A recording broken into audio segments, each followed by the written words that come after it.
Uang dan modal finansial selalu menjadi hambatan terbesar seseorang untuk maju menjadi caleg dan berkompetisi di dalam pemilihan legislatif.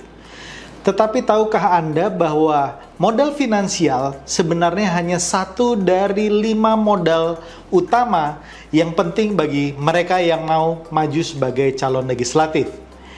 Apa 4 modal lainnya? Mari kita bahas bersama.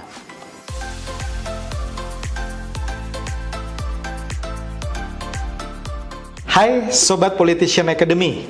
Kali ini kita membahas topik mengenai 5 modal utama dari calon legislatif. Mereka-mereka yang akan menjadi kandidat dan akan maju ke dalam pemilihan legislatif. Biasanya yang selalu menjadi alasan terbesar adalah masalah uang. Mereka berpikir bahwa kalau tidak punya uang banyak, pasti tidak akan menang. Padahal kenyataannya atau faktanya, Anda juga bisa dilihat di lapangan bahwa tidak selalu mereka yang memiliki modal finansial besar bisa memenangkan sebuah pileg dan mendapatkan kursi di dewan. Nah, Politician Academy kali ini akan membahas 5 modal dasar untuk maju sebagai caleg di dalam pemilihan legislatif. Modal pertama adalah modal intelektual. Modal intelektual adalah modal kecerdasan. Cerdas bukan berarti pintar. Artinya modal kecerdasan bukan berarti Anda harus menjadi mahasiswa dengan IPK 3,0 atau bahkan 4. Anda tidak harus menjadi mereka yang dulu ikut olimpiade fisika atau matematika. Tapi kecerdasan ini lebih kepada kecerdasan Anda melihat permasalahan di dalam masyarakat. Anda bisa memberikan alternatif-alternatif yang cerdas kepada masyarakat. Anda bisa menawarkan program-program yang menjadi misi dan visi ke depannya bagi masyarakat tersebut agar mereka bisa berkembang dan tumbuh menjadi masyarakat yang lebih baik lagi. Nah, ini adalah modal kecerdasan. Jadi, seorang calon legislatif juga perlu cerdas dalam melihat hal ini. Jadi jangan Anda berpikir, santai aja mas, karena nanti kan pada waktu kita sudah menjadi anggota dewan, kita bisa menggaji seorang staf ahli gitu ya. Kemudian semua permasalahan Anda serahkan kepada staf ahli atau tenaga ahli tersebut. Jangan berpikiran seperti itu ya, karena Anda sendiri sebagai anggota legislatifnya yang harus memiliki dasar dan modal dalam melihat permasalahan tersebut gitu ya. Jangan menggantungkan kepada tenaga ahli sehingga nanti dalam setiap sidang-sidang Anda kemudian minta tenaga ahli yang membuatkan, tenaga ahli yang membuatkan regulasi atau undang-undang. Jadi Anda tidak berpartisipasi sama sekali di situ. Jadi jangan sampai seperti itu. Bahkan di banyak kasus saya pernah mendengar seorang tenaga ahli yang pada saat mendampingi anggotanya ke luar negeri, bahkan untuk membuat pertanyaan saja tidak masuk. Bahkan mereka tidak tahu pada waktu mereka berkunjung ke suatu tempat itu koneksi atau hubungannya dengan bidang mereka apa. Anda bayangkan kalau Anda nggak memiliki modal intelektual yang baik, maka maaf saja Anda tidak akan menjadi seorang anggota legislatif yang mumpuni dan hebat. Modal kedua adalah modal sosial. Modal sosial adalah kedekatan Anda dengan masyarakat, kedekatan Anda dengan grassroots, mereka-mereka yang akan nanti memilih Anda.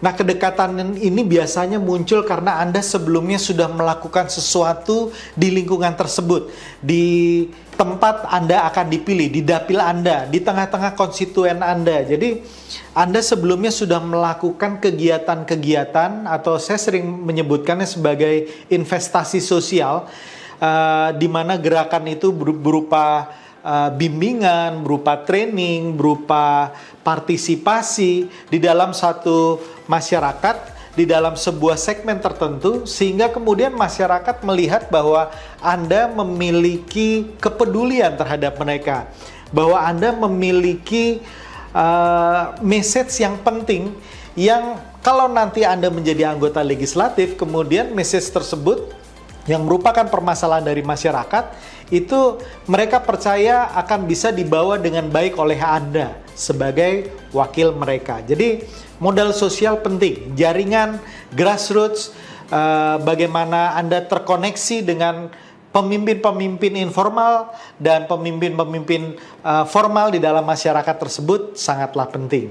Yang ketiga adalah modal kultural atau modal budaya. Jadi modal ini biasanya berhubungan dengan identitas Anda. Jadi apakah itu karena trah, karena marga, karena keturunan, karena dinasti, karena asal tempat daerah Anda, baik itu suku, etnis, dan lain sebagainya. Jadi hal-hal seperti ini itu bisa menjadi modal yang kuat bagi Anda kalau Anda bisa memolesnya dengan baik, sehingga kemudian ini akan membantu Anda maju di dalam pencalonan tersebut, di mana kelompok-kelompok yang masih memegang kultur di daerah Anda itu dengan baik, itu akan mendukung Anda karena modal budaya tersebut. Yang keempat adalah modal finansial, modal yang menjadi penghalang terbesar dari banyak orang untuk masuk ke dalam dunia politik.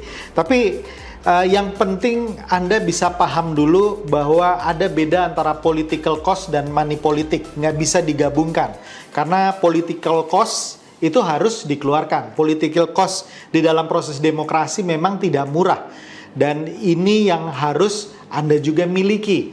Tetapi kalau money politics itu bagian opsional, itu tidak harus Anda lakukan. Karena kadang-kadang yang jauh lebih besar adalah bagian di money politiknya. Nah, ini saya berbicara mengenai political cost, di mana political cost itu adalah sesuatu yang penting Anda miliki untuk Anda menjalankan mesin politik Anda. Ya, jadi misalnya Anda melakukan operasionalisasi kegiatan-kegiatan dalam kampanye, misalnya silaturahmi, kunjungan ke tokoh-tokoh formal maupun informal di masyarakat, kemudian Anda melakukan sarasehan, pertemuan dengan warga, dan sebagainya. Itu semua memerlukan biaya, apalagi kalau dapil Anda tidak terfokus di tengah kota misalnya, atau dapil Anda menyebar, terdiri dari banyak kecamatan atau banyak kabupaten bahkan yang transportnya susah. Biaya transport itu kan juga tidak murah ya. Misalnya apakah harus menyewa boat, menyewa kapal, Anda harus kemudian menyewa kendaraan operasional untuk membawa Anda dan timnya dan tim Anda bertemu dengan masyarakat. Operasional cost yang lain misalnya mencetak APK atau alat peraga kampanye ya, misalnya apakah itu poster, apakah itu spanduk, apakah itu baliho, kemudian souvenir seperti kaos, kemudian bando, macam-macam, syal, helm, jaket, rompi, dan lain sebagainya. Banyak sekali, tergantung biaya yang Anda miliki, tapi itu bagian dari political cost. Ini bukan bagian dari money politics, dan itu pun saja biayanya memang tidak kecil. Tetapi sekali lagi yang saya mau tekankan, belum tentu mereka yang memiliki dana besar bisa memenangkan pemilihan legislatif. Modal yang kelima adalah modal politik. Nah, modal politik ini berkaitan dengan relasi atau hubungan Anda dengan figur-figur politik yang besar ataupun dengan partai politik. Karena untuk maju di dalam pemilihan legislatif, tentu saja Anda memerlukan partai politik. Kecuali Anda yang maju melalui jalur DPD, di mana kalau DPD jalurnya tidak melalui partai politik. Nah, mereka yang maju melalui jalur partai politik pasti perlu memiliki hubungan yang baik dengan partai politik tersebut, minimal partai politik yang akan Anda pergunakan atau manfaatkan untuk Anda maju di dalam pemilihan legislatif. Kalau Anda bisa mengenal tokoh-tokoh di dalam partai politik tersebut, itu akan jauh lebih baik lagi, karena tokoh-tokoh tersebut mungkin bisa membantu Anda mengarahkan nomor urut yang cukup baik gitu ya. Sekali lagi, memang nomor urut itu antara penting dan tidak penting, karena tentu saja kalau Anda mendapat nomor 15 di atas 10 itu tidak menjamin juga bahwa Anda pasti kalah. Belum tentu, karena tergantung dari kegiatan Anda. Tapi kalau Anda memiliki nomor urut kecil, kemungkinannya untuk dipilih oleh masyarakat lebih besar lagi. Jadi itu 5 hal yang penting yang bisa menjadi modal utama bagi mereka yang maju di dalam pemilihan legislatif. Nah, 5 hal tersebut sebaiknya Anda miliki semuanya, ya, secara balance, secara seimbang. Artinya, kalau Anda kurang di salah satu modal, Anda coba perkuat modal di bidang lain. Seperti itu juga gitu ya. Jadi misalnya Anda modal finansial kurang, Anda perkuat modal sosial Anda perkuat modal kultural Anda perkuat modal politik Anda. Begitu juga sebaliknya, kalau Anda nggak punya modal politik, Anda perkuat finansial Anda perkuat modal kultural Anda dan modal lainnya. Dan pesan saya, jangan mudah menyerah, teruslah fokus, jalankan strategi-strategi yang terbaik agar Anda bisa duduk di kursi parlemen. Demikian dari Politician Academy, semoga bermanfaat dan salam perubahan.